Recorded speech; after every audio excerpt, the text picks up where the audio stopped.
Why Journalism Matters. For 10 years, I have been the target of a disinformation campaign whose goal is to put me in jail. Because I am a journalist, a woman, and a mother, the attacks focus on my private life and my body.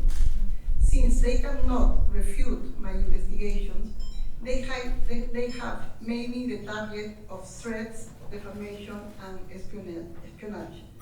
None of what I just told you is heard in my country, because the powerful people who investigate me also control the media. My crime, investigating the physical, sexual, and psychological abuse, and then the finance of Sodalicio de Vida Cristiana, a powerful Peruvian Catholic organization endorsed by Pope John Paul II. Together with my friend Pedro Salinas, we published Mitad Monjes, Mitad Soldados in 2015, and that investigation revealed the workings of a financial empire that enjoyed decades of impunity. Without that money, the machinery of abuse would not have survived more than half a century. After the book was published, the Sodalicio financed a smear campaign and legal complaints. One of its allies was Rafael López Aliaga, a businessman, mayor of Lima, ultra-conservative politician, partner of Sodalicio members, and presidential hopeful. During the pandemic, I was falsely accused of money laundering and organized crime with false evidence published in a newspaper linked to corruption. Even so, I continue to write.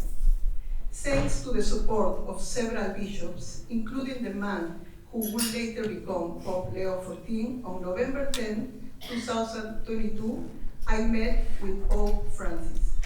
I asked him to send a mission to Peru to investigate what was happening to journalists and victims of Sodalicio.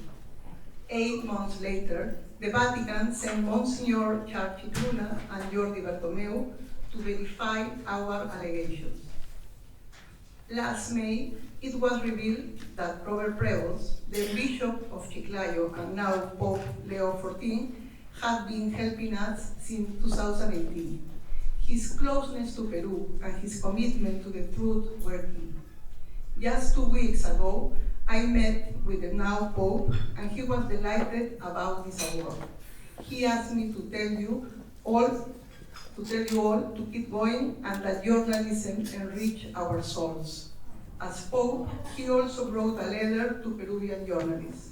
It said, quote, "Defending free and ethical journalism is not only an act of justice, but a duty of all who yearn for a solid democracy," unquote.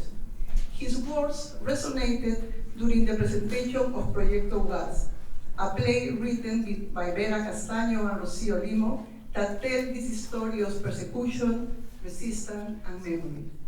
What happened to me echoes our story. At the end of the 19th century, journalist Clorinda Mato de Turner was persecuted and exiled for rebellion abused by priests. If I'm persecuted and slandered for speaking out, it doesn't matter, she says. The seed has been sown.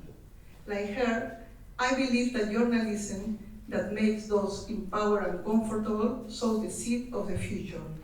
I'm grateful to the Mariah Moores Cabot Prize jury, Columbia University, Pope Leo XIV, and all those who have supported me along the way.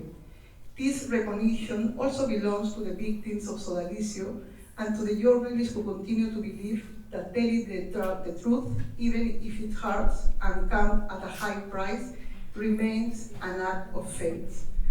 Thank you also, my beloved, my dear Daniel, my beloved children, Isabel and Liam, my noisy table here, my mother Margot, Antonio, my mentors Enrique Sileria and Gustavo Gorriti, and finally to the survivors of Sodalicio. Thank you very much.